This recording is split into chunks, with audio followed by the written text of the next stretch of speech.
Hi, this is Scott Garibay, and today I'm talking about the movie Get Out, the best movie of just best horror film ever made, without a doubt.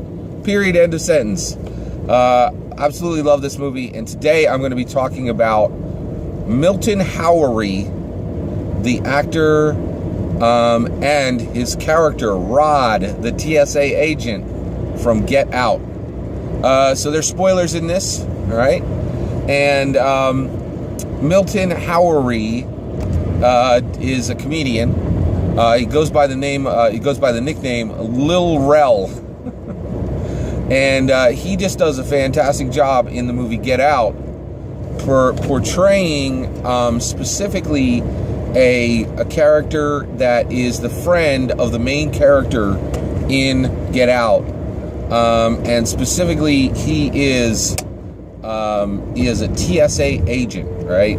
Now, this is one of my favorite parts of the film.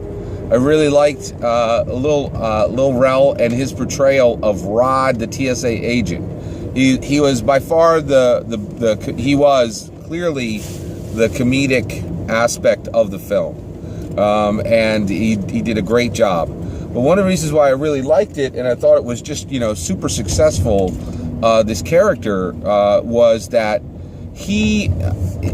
I've been blessed to have friends like this, right? And so Rod is the friend to Chris, and and they are the best kind of friends, right? They have a really easy rapport. They can give each other crap, right? They can insult each other, and and there's a give and take that goes back and forth. And the reason why is there's a level of trust there, right? Excuse me.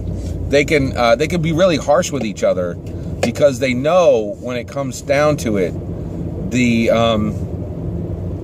going to be there for each other, right?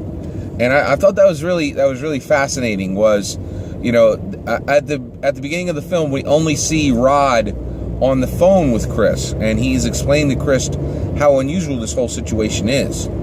And as Chris gets more weirded out by staying with the Armitages in this suburban neighborhood,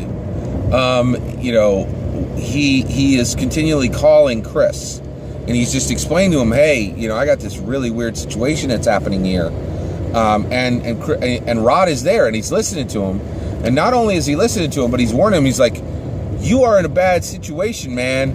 You're not and Chris is telling himself, I'm just seeing shadows.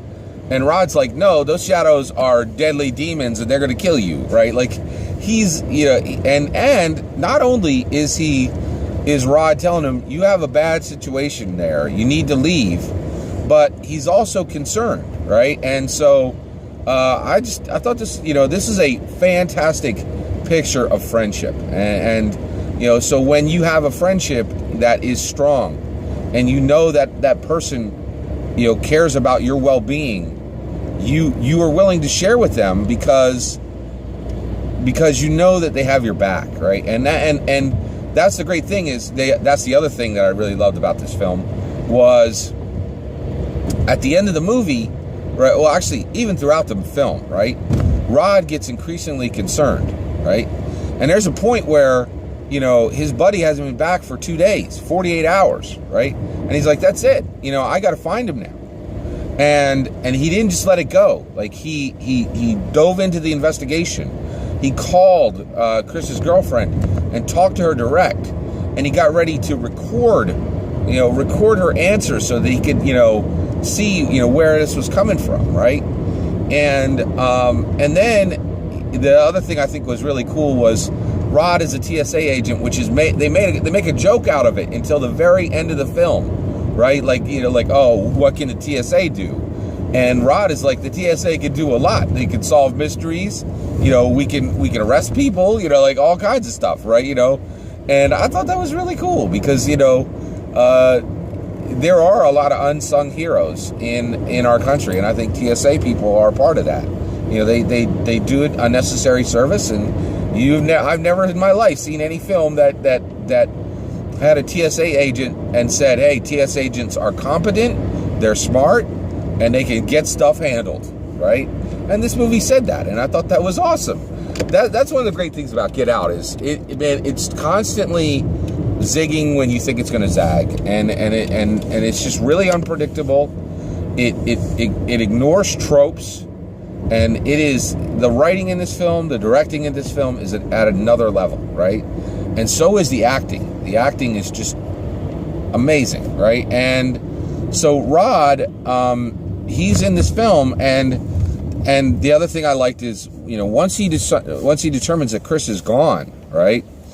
He says, I really loved how they showed how he handled that problem, right? First, he just called straight up and said to the girl, hey, where's Chris, right? Now, she lied to him, and he got an idea that she lied to him, and so he went right to the police, right?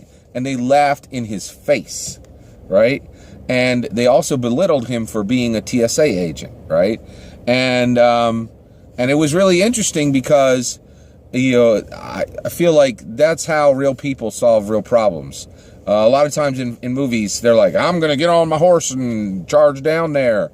Well, that's crazy. The police have an incredible amount of resources to deal with problems. They should be your first go-to point if you have a real problem.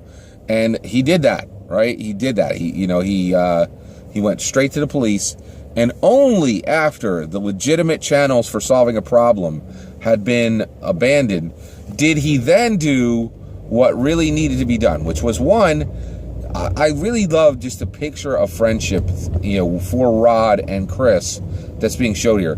Rod's got a life, man. They show his apartment. He's got things going on. He's a hardworking man. He has his own place in New York. If you live in New York, man, you're fortunate because that's an awesome place. There's a million things to do.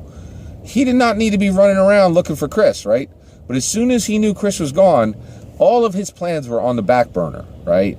And he gave his time to Chris, right? And that is the more time is the real gift that you give people. That's about the greatest gift you can give somebody is your time. And so he put everything on the back burner and said, I'm going to get this done, man. I'm going to find my buddy Chris. Not only did he give all of his time and immediately drive to the Armitages, right?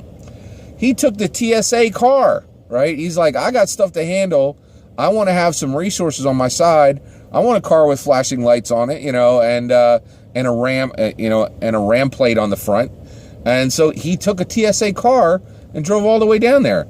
It's highly likely, I know, TSA, that's an organization that really has protocols and procedures, but it didn't matter. He needed to help his friend, and he was going to bring everything he could to the Armitages to make sure this got handled, right?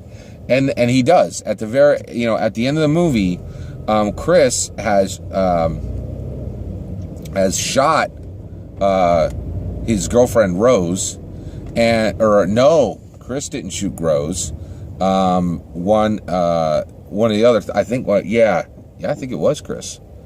It was, no, it wasn't. It was one of the people that the Armitages had put under, right? And so he had shot Rose. So Rose is on the ground there and she's dying, right? But there's a rifle on the ground, and if she gets that rifle, she's going to kill Chris, right? So Rod shows up at just the right time to save Chris, to drag him out and to drive him away, right? Because in those back, in those backwood, with the amount of money that the Armitages have, you can bet that the law enforcement would have just dragged him right back to the Armitages, right? So, or whoever the Armitages were linked up with. So it was really, Rod, the TSA agent, was one of the coolest characters in Get Out. It's an awesome picture of a friendship. And it also, just really reminds me, I would say that I've had maybe 2 or 3 guys in my life that were this way for me, who, like, if I really needed them to come through, they would have, and they did. There have been times where, friends really did come through for me. And now no one's ever had to rescue me from being captured by evil hypnotists. But there are people who had to help me move, right? people who had to help me move a piano. Boy, there's a test of friendship. Try to get 6 people to help you move a piano, right? And so, you know, that was really cool. I just, you know, and it helped me remember that that I've been blessed enough to have friends like these, and then also it inspired me to want to be that kind of friend. So here's to Rod, the TSA agent from Get Out. Take care, everybody.